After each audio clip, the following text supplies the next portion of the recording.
Wow.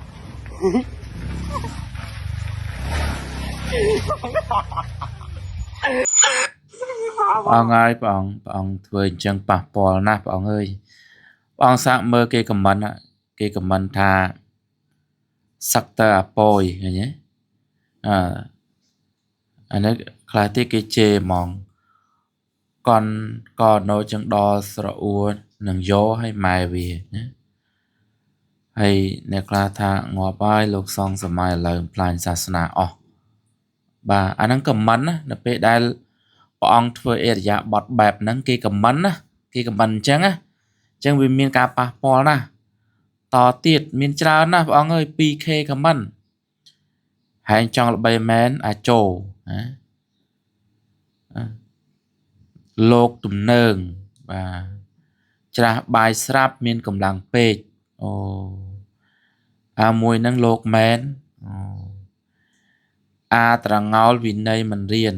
បាទច្រើនណាស់បងច្រើនមែនតើ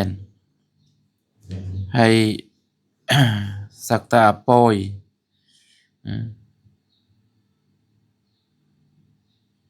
មានច្រើនមែនតើបង 2k ហើយក្មេងៗទៀតណាហែងលោកមែនអាប្រែតវត្តស្រែបុនយាយតាអាចស្អូតនឹងយោម៉ាយលោកខូចសាសនាអស់ហើយបើ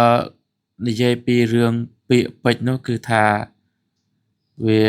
ច្រើនដែលអង្គត្រូវមើលហើយការដែល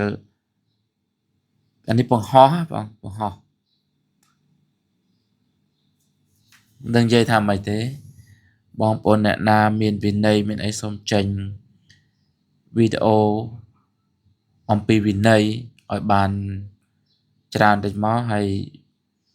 លោកបួសគួរតែត្រង់សាសនាមិនមែនធ្វើអកប្បកិរិយាដែល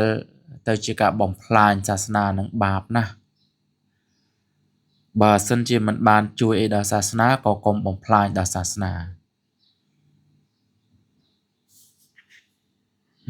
ប៉ុណ្ណឹងចុះ